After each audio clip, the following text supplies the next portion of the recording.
அந்த ஆய்வு அறிக்கையை நாங்கள் ஏற்க முடியாது என்று நிராகரிப்பது என்பது ஒட்டுமொத்தமாக நம் அனைவரையும் நிராகரிப்பது. நம்முடைய நாகரிகத்தை, நம்முடைய பண்பாட்டை அந்த ஆய்வின் மூலமாக வெளிப்படுவது என்ன? ஒரு நாகரிகம் மட்டுமல்ல, மதச்சார்பின்மை கொள்கையும் அது வெளிப்படுத்துகிறது. நாங்கள் எந்த மதத்திற்கும் அடிமை அல்ல என்பதையும் அது வெளிப்படுத்துகிறது.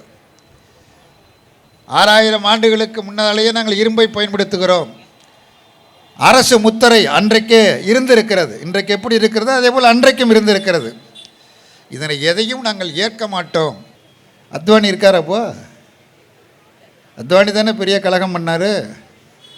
பாபர் மசூதி இடிப்பதற்கு தலைமை தாங்கினார். அவர் இப்போ எங்கே இருக்கார்? முரளி மனோகர் ஜோஷி எங்கே இருக்கார்? முரளி மனோகர் ஜோஷியினுடைய தோளில் ஏறி கூத்தாடின அந்த அம்மா பெண் சாமியார் ஒருத்தர் இருந்தாங்களே, உமாபாரதி, அவங்கெல்லாம் எங்கன்னு தெரியல. அது மாதிரி மோடியும் ஒரு நாளைக்கு காணா போயிடுவார். காணா அடிச்சிடும் ஆர்எஸ்எஸ். இப்பொழுது ஆர்எஸ்எஸ்க்கு தேவை மோடி, அவ்வளவுதான்.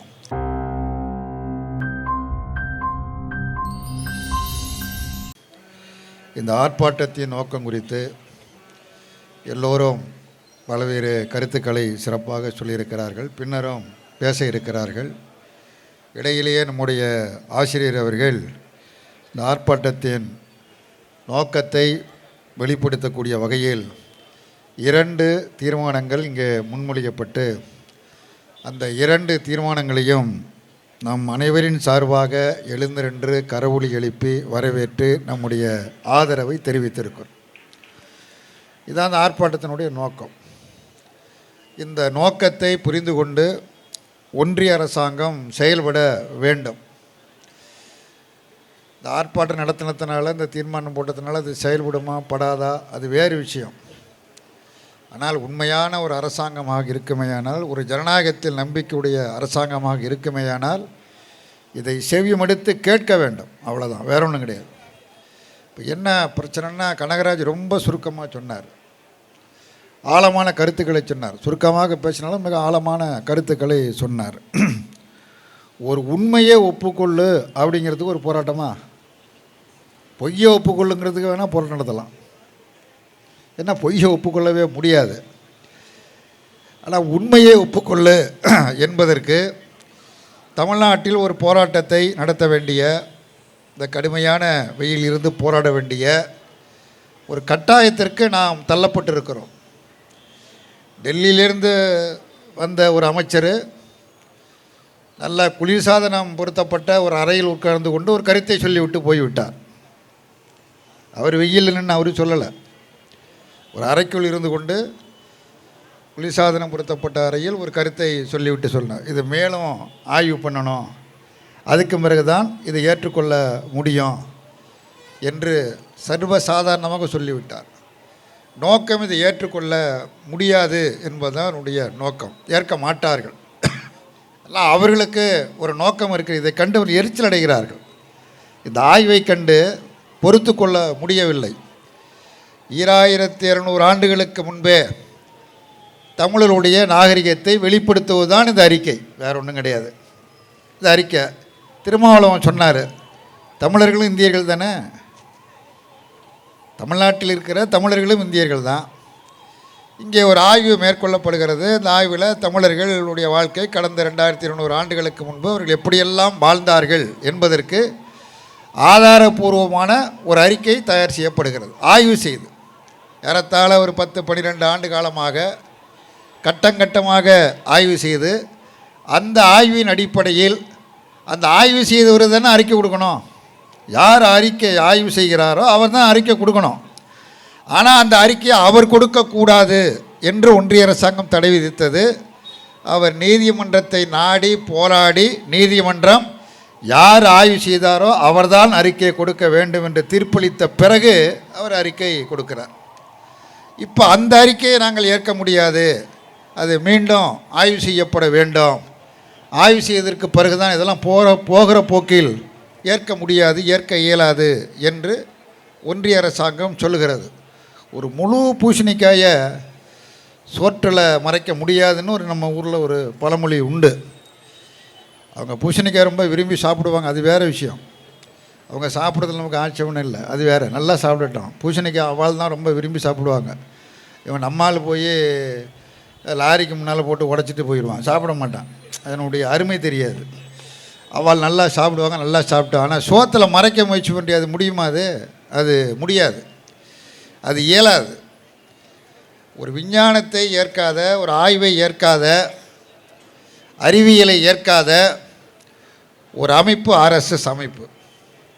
ஒரு பத்தாம்பசலித்தனமான அமைப்பு, பழைய பிற்போக்குத்தனமான கொள்கைகளை கொண்ட அமைப்பு. அதனுடைய அரசியல் பிரிவாக செயல்படக்கூடிய அமைப்பு தான் பாரதிய ஜனதா கட்சி. அதனுடைய அரசியல் பிரிவு இது. இவன் சொந்தமாக சிந்தித்து செயல்படக்கூடிய அமைப்பு அல்ல. சொந்தமாக அவன் எந்த முடிவும் எடுக்க முடியாது. அந்த கட்சிக்கு தலைவரை சொந்தமாக தேர்ந்தெடுக்க முடியாது, பிரதமரை சொந்தமாக தேர்ந்தெடுக்க முடியாது. அனைத்து முடிவுகளையும் மேற்கொள்கிற அமைப்பு ஆர்எஸ்எஸ். மோடி இன்னும் எத்தனை நாளைக்கு இருப்பார்னு தெரியாது. அத்வானி இருக்கார். அப்போ அத்வானி தானே பெரிய கலகம் பண்ணார், பாபர் மசூதி இடிப்பதற்கு தலைமை தாங்கினார். அவர் இப்போ எங்கே இருக்கார்? முரளி மனோகர் ஜோஷி எங்கே இருக்கார்? முரளி மனோகர் ஜோஷியினுடைய தோளில் ஏறி கூத்தாடின அந்த அம்மா பெண் சாமியார் ஒருத்தர் இருந்தாங்களே, உமா பாரதி, அவங்கெல்லாம் எங்கன்னு தெரியல. அது மாதிரி மோடியும் ஒரு நாளைக்கு காணா போயிடுவார், காணா அடிச்சிடும் ஆர்எஸ்எஸ். இப்பொழுது ஆர்எஸ்எஸ்க்கு தேவை மோடி, அவ்வளவுதான். பின்னாடி இவரும் காணாமல் போய்விடுவார், இன்னொருத்தர் யாராவது ஒரு ஆள் வருவார், அது வேறு விஷயம். அதனை எதற்கு சொல்கிறேன் என்று சொன்னால், எல்லாவற்றையும் முடிவெடுப்பது ஆர்எஸ்எஸ் தான், பிஜேபி அல்ல. ஆர்எஸ்எஸ் சொல்லுவதை செயல்படுத்தக்கூடிய அமைப்பு, அரசியல் பிரிவாக செயல்படக்கூடிய அமைப்பு தான் பாரதிய ஜனதா கட்சி. அந்த அடிப்படையில் இந்த நம்முடைய கீழடியில் மேற்கொள்ளப்பட்ட அந்த ஆய்வு இன்னும் நிறைய மேற்கொள்ள வேண்டி இருக்கிறது என்பது குறித்து இங்கே திரும்ப சொன்னார். அந்த ஆய்வு அறிக்கையை நாங்கள் ஏற்க முடியாது என்று நிராகரிப்பது என்பது ஒட்டுமொத்தமாக நம் அனைவரையும் நிராகரிப்பது.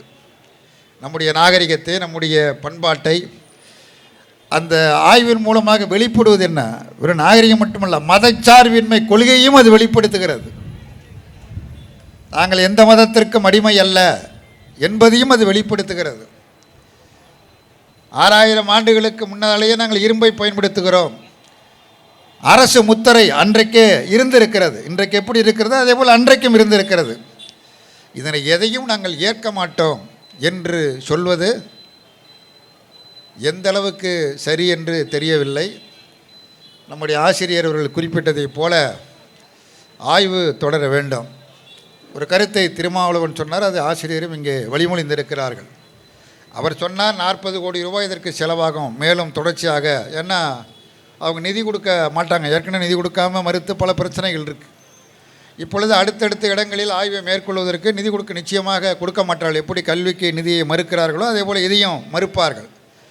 எப்படி அவர்களை எதிர்பார்க்காமல் தமிழ்நாடு அரசாங்கம் கல்வி செலவை ஏற்று இன்றைக்கு செயல்படுத்துகிறதோ அதே போல் இந்த ஆய்விற்கு தமிழ்நாடு அரசாங்கம் 40 கோடி ரூபாயை நிதி ஒதுக்க வேண்டும் என்று திருமாவளவன் இங்கே ஒரு கோரிக்கையை முன்வைத்தார். நம்முடைய ஆசிரியர் அவர்கள் அதை ஒரு மக்கள் இயக்கமாக மாற்ற வேண்டும் என்கிற அக்கறையோடு, என்கிற பொறுப்போடு முதலமைச்சர் நாளைக்கு ஒரு வேண்டுகோள் விடுக்கட்டும்.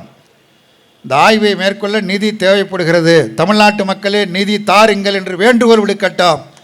நாங்கள் ஏற்று நிதி வசூல் செய்து தருகிறோம் என்று இங்கே ஆசிரியர் அவர்கள் குறிப்பிட்டார்கள். நான் உண்மையிலேயே அதை நான் வழிமொழிகிறேன். அப்படி ஒரு முதலமைச்சர் வேண்டுகோள் விடுத்தால் இங்கே இருக்கிற தலைவர்கள் அத்தனை பேருமாக சேர்ந்து உண்டியல் எடுத்துக்கொண்டு, எங்களுக்கு ரொம்ப பழக்கமானது அது, கனகராஜுக்கு எங்களுக்கும் பழக்கமானது, அந்த உண்டியல் எடுத்துக்கொண்டு இந்த சென்னை மாநகரம் மட்டுமல்ல தமிழ்நாடு முழுவதும் உண்டியல் குசிக்கு 40 கோடி இல்லை 100 கோடி நாங்கள் வசூல் செய்து தருகிறோம். அது ஒன்றும் பெரிய விஷயம் கிடையாது. தமிழ்நாட்டு மக்கள் நிச்சயமாக தருவார்கள்.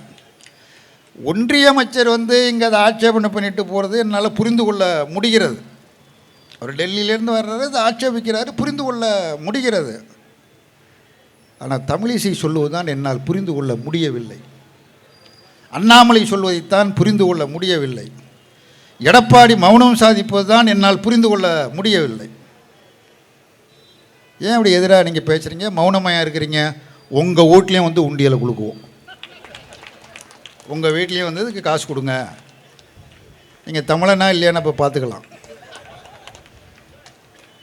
ஆகவே நாம் கனகராஜ் அவர்கள் குறிப்பிட்டதைப் போல நமது பண்பாட்டை உறுதிப்படுத்துவதற்கு, நமது நாகரிகத்தை உறுதிப்படுத்துவதற்கு, நமது ஆய்வறிக்கை உறுதிப்படுத்துவதற்கு நாம் ஒன்றுபட்டு கரம் கோர்த்து போராடுகிறோம். மேலும் மேலும் நம்முடைய போராட்டம் தீவிரமடையும்.